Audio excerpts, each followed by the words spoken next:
So I need a volunteer. Here's a volunteer. We're going to do a demonstration.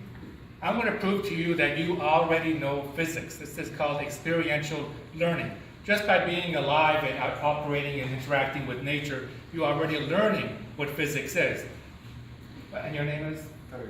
Federico. Federico is going to help me show you that you guys already know physics strictly by experiential learning. I have here two nails. One's in a cork just so he doesn't get stacked. And another nail. These are small nails. Okay. It's a finishing nail, so it has a very small head. Federico. Show them here under the screen what the nails look like. You see it's very small head, tip. Show them the other nail. And the other one I just got it there just as a holder. What I want you to do, Federico, is take the tip of the one nail under the screen right there. Take the tip of the one nail and balance it on the head of the other nail that has the cork. As you can see the expression on his face. Hand over. Yep.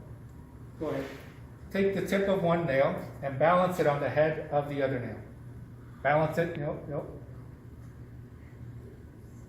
As you can see from the expression on his face, he knows, is this going to work? Nope, he knows it's not going to work. Why does he know it's not going to work? Because of experiential learning. He already knows He doesn't believe in himself. He doesn't believe, okay, he doesn't believe in himself. Maybe he needs a little bit of help. So one has a cork. I'm going to put where you can, without stabbing yourself.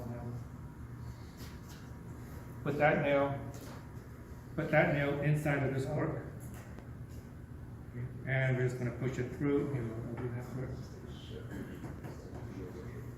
So now we have two nails in a cork. Now try and balance those two nails, one on top of the other. Well, they're going to fall down that way. You got to put it vertically up. Try and balance the two nails. Nope, not going to work.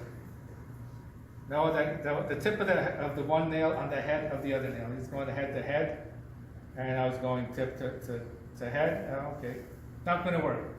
Maybe Federico needs a little bit of extra help. So let's give him a little extra help. There we go. Federico needs some assistance. We'll give him some assistance. I'm sure this will help you balance those nails much better. I'm helping with a lot. But I have a little holder here so the bottle doesn't tip. I'll put the one cork inside. This, by the way, was a good year. I just sort of hung onto the bottle. Very good. Put the one cork inside.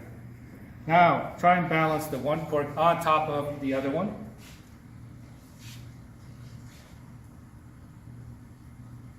Is it going to work? Anybody? You think you can do it? Nope. Thank you for believing. That's because you have no believing in him. That's because you already know that this is impossible to do, simply by the fact that you are alive and you've been interacting with Mother Nature all your lives. So I'm going to help him some more.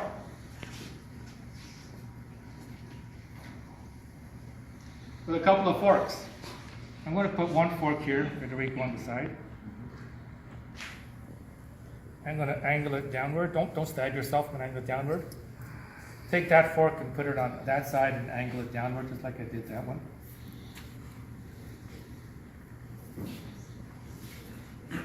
Now, do the balancing.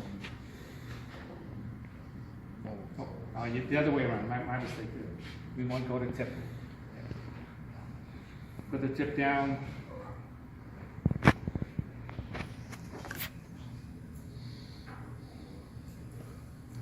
So now he's going to balance the two nails, tip of one on the head of the other.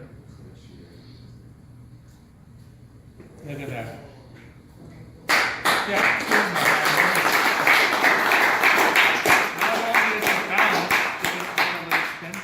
Not only is it balanced, it's stable. Look at that, it's stable. Now, you guys are in mechanical engineering. You will learn why this is, and it has to do with centers of gravity. Notice how stable this is? Before, when he was trying to balance the nails, the center of gravity was above the balancing point. When something is above the balancing point, it tips over.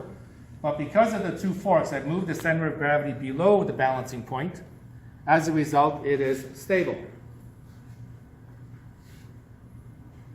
All good? Not only is it stable here, take that and put it on the tip of your finger. This? Balance that on the tip of your finger. Look at that. Anywhere you can. Yeah.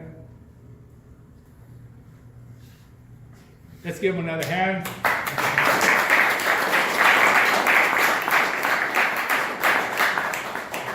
Thank you.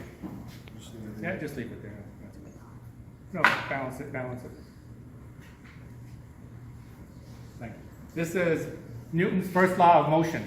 An object at rest will remain at rest until it is disturbed by an external force. So I'm just going to leave that there, and we'll see what happens to it at the end of this class.